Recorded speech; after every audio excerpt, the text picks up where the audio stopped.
అందరికీ నమస్కారం। ఈ రోజు ఈ అసెంబ్లీలో జరుగుతున్న తీరుతెన్నులు మీరందరూ కూడా గమనిస్తూనే ఉన్నారు।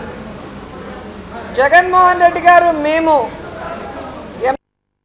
అసెంబ్లీలో అడుగుపెట్టిన మొదటి రోజు నుంచి కూడా జగన్మోహన్ రెడ్డి గారిని, రాజశేఖర్ రెడ్డి గారిని, వైఎస్ఆర్సీపీ ఎమ్మెల్యేలని అందరినీ ఏ విధంగా మాట్లాడుతున్నారో మీరు కళ్ళారా చూశారు। దీంట్లో ఎస్సీలు ఉన్నారు, ఎస్టీలు ఉన్నారు, బీసీలు ఉన్నారు। అందరినీ కూడా అలగా జనమని ఒక ముఖ్యమంత్రి అన్నాడు అంటే ఆయన ఏమాత్రం గౌరవిస్తున్నారు ఈ ఎమ్మెల్యేలకి, ప్రజాప్రతినిధులకి మీరు అర్థం చేసుకోవాలి। అలాగే ఈరోజు ఓటు నోటు కేసు గురించి తీర్మానం పెట్టడం జరిగింది, వాయిదా తీర్మానం। దానికి ఒక్కొక్కరు మాట్లాడుతున్నారు, ఇది ఒక పనికిమాలిన కేసు, దీని గురించి మాట్లాడాల్సిన అవసరం లేదని ఒకరు అంటున్నారు। ఒకరేమో ఇది రాష్ట్రానికి సంబంధించింది కాదు, పక్క రాష్ట్రానికి సంబంధించింది కాబట్టి ఇక్కడ మాట్లాడాల్సిన అవసరం లేదు అంటున్నారు। నిజంగా వాళ్ళకి బుర్ర ఉండి మాట్లాడుతున్నారా, బుర్ర లేక మాట్లాడుతున్నారా, లేక మన ఎమ్మెల్సీలో మేధావులు, విద్యార్థులు, మహిళలు కొట్టిన దెబ్బకి దిమ్మ తిరిగి మైండ్ బ్లాక్ అయి మాట్లాడుతున్నారో నాకైతే అర్థం కాలేదు। పక్క రాష్ట్రంలో జరిగిన ఈ రాష్ట్ర ముఖ్యమంత్రి చేసిన నీతిమాలిన పని వల్ల ఈరోజు రాష్ట్రం అంతా కూడా చెడ్డ పేరు వచ్చింది। ఈ రాష్ట్ర పరువు, ప్రతిష్ట గంగలో కలిసిపోయింది। ఇలాంటి ఇష్యూ గురించి మాట్లాడాలని రాష్ట్ర ప్రజలందరూ కూడా కోరుకుంటుంటే అలాంటి వీళ్ళు వీడియోలు ప్లే చేయరు। ఎక్కడా సాంప్రదాయంలో లేని, నిన్న చూస్తే ఎక్కడో బయట జరిగిన ఒక వీడియో క్లిప్ని వేసి ఒక ఛానల్ని టార్గెట్ చేయాలని సభ మొత్తం కూడా ప్లాన్ చేయడం మీరు చూశారు। మరి సభ చెప్పిన వెంటనే ఎలా వచ్చాయా ఆ సీడీలు అంటే కేవలం ఒక ఛానల్ అనగానే మీకు అర్థమైపోయి ఉంటుంది వాళ్ళు ప్లాన్ ప్రకారం ఎలా చేశారు। అందుకే మేము అడిగాం, మీరు నిజంగా బయట విషయాలు కూడా అసెంబ్లీలో ప్లే చేయాలనుకుంటే కేవలం అది మాత్రమే కాదు, ఓటు నోటు కేసులో చంద్రబాబు నాయుడు గారు ఎలాంటి నీతిమాలిన రాజకీయాలు చేశాడో ప్లే చేయండి। అలాగే చింతమనేని గారు వనజాక్షిని ఇసుకలో వేసి కొట్టడం, ఆవిడ ఏడుస్తూ మీడియా ముందర నాకు ప్రాణహాని ఉంది, పోలీస్ కేసు ఇచ్చినా కూడా ఫైల్ చేయట్లేదు, ఎఫ్ఐఆర్ వేయట్లేదని ఆవిడ బాధపడిన వీడియోలు వేయండి। అలాగే రిషితేశ్వర్ గారు చనిపోతే వాళ్ళ తల్లిదండ్రులు పేదవాళ్ళు కాళ్ళు అరిగిపోయేలాగా తిరుగుతున్నా పట్టించుకోకుండా ఉంటే వాళ్ళు ఏడ్చిన ఆ విదారకమైన ఏడుపుల్ని ఈ అసెంబ్లీలో వేయండి। కాల్మనీ సెక్స్ రాకెట్లో తాము చేయని తప్పుకి అమాయకమైన మహిళలు వ్యభిచార కూపంలో దిగిపోతే ఆ రైడింగ్లో దొరికిన సీడీలు ఏవైతే ఉన్నాయో వాటిని ఆ కుటుంబాలు ఈరోజు అల్లల్లాడిపోతున్నాయి। ఆ కుటుంబాల హృదయ విదారక ఏడుపుల్ని మీరు అసెంబ్లీలో పే చేయాలని కూడా కోరుకుంటున్నాను।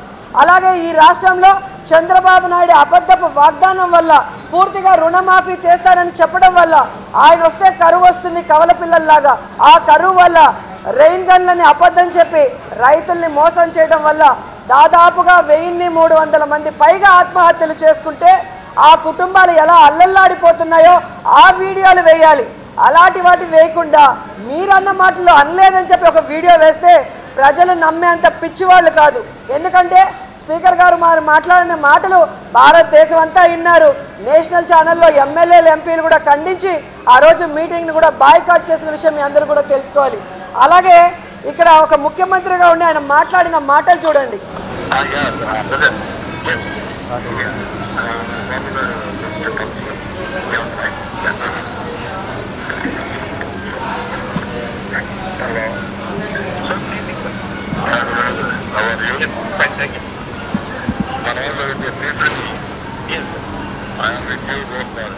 మనం ఎన్డీటీవీ ఇంటర్వ్యూలో కూడా చూసాము, ఆయన పదే పదే ఒకే క్వశ్చన్ అడిగారు, ఆ వాయిస్ మీదా కాదా, ఆ వాయిస్ మీదా కాదా అని చెప్పలేదు।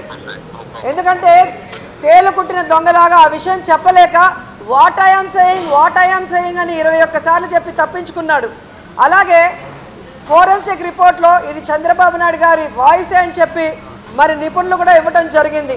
అలాగే సుప్రీంకోర్టు కూడా దీన్ని సీరియస్గా తీసుకొని ఒక ముఖ్యమంత్రిగా ఉంటూ ఇలాంటి నీతిమాలిన పని ఎలా చేశాడు దీని మీద మరి వివరణ ఇవ్వాలంటూ ఒక సిట్టింగ్ ముఖ్యమంత్రికి నోటీసులు వచ్చాయంటే అంతకన్నా సిగ్గుచేటు ఉందని నేను అడుగుతున్నాను। అలాగే ఏసీబీ వాళ్ళు కూడా 22 సార్లు చంద్రబాబు నాయుడు గారి పేరుని ప్రస్తావించారు అంటే ఆయన ఆ సీట్లో ఉండటానికి అర్హత ఉందా, ఆయన ఛాలెంజ్లు చేయడానికి అర్హత ఉందా, లేకపోతే ఆయనకి విలువల గురించి మాట్లాడే అర్హత ఉందా అని నేను అడుగుతున్నాను। నిన్నేదో రాజకీయ సన్యాసం గురించి, ఛాలెంజ్ల గురించి మాట్లాడారే, ఈరోజు మేము చెప్తున్నాం మీ మీద ఉన్న 18 స్టేలు వెకేట్ చేయించి విచారణ చేయించుకోండి। అలాగే ఓటు నోటు కేసుకు కూడా విచారణకు సిద్ధం కావండి. మీరు తప్పు చేయలేదని నిరూపిస్తే మీరు ఏం చెప్తే అది మేము వింటాం, లేకపోతే మీ కుటుంబం మొత్తం కూడా రాజకీయ సన్యాసం తీసుకుంటుందా అని సవాల్ చేస్తున్నాం. అంతేగాని పుల్లారావుకి జగన్ గారికి ముడి పెడితే నక్కకి నాగలోకానికి ఉన్నంత తేడా ఉంది. పుల్లారావు గురించి మాట్లాడాలి అంటే నాకన్నా మీకే బాగా తెలుసు. ఏ విధంగా నకిలీ విత్తనాల స్కామ్ ఉందో దాని మీద సిట్టింగ్ జడ్జితో విచారణ చేయించండి. అలాగే కల్తీ కారం పొడి మీద విచారణ చేయించండి. ఆయన నియోజకవర్గంలో చనిపోయిన జర్నలిస్టు హత్య మీద విచారణ చేయించండి. అలాగే మీరు చూస్తే 600 కోట్ల పత్తి స్కామ్ మీద విచారణ చేయించండి. అగ్రిగోల్డ్లో వాళ్ళ ఆస్తుల గురించి విచారణ చేయించండి. ఇవన్నీ కూడా ఆయన నిర్దోషాన్ని నిరూపిస్తే అప్పుడు మాట్లాడమని చెప్పండి. కానీ ఏదో అసెంబ్లీలో తమ ఛానల్ రికార్డ్ చేస్తుంది కాబట్టి సినిమాలో డైలాగులు లాగా చెప్పేసి పారిపోవాలి అనుకుంటే కుదరదు. ఈరోజు మేము కట్టుబడి ఉన్నాం సవాల్కి. మీరు మీ మీద ఉన్న 18 స్టేలు వెకేట్ చేయించుకోండి, వాటికి విచారణకు సిద్ధం కాండి, ఓటు నోటు కేసుకు విచారణకు సిద్ధం కాండి. మీరు నిర్దోషాన్ని నిరూపించుకుంటే మీరు ఏం చెప్పినా మేము చేస్తాం, లేకపోతే మీరు మీ కుటుంబం మొత్తం కూడా రాజకీయ సన్యాసం చేయడానికి రెడీ అని అడుగుతున్నాను. మీరు అసెంబ్లీలో చెప్పినా సరే, బయట ప్రెస్ మీట్లో చెప్పినా సరే.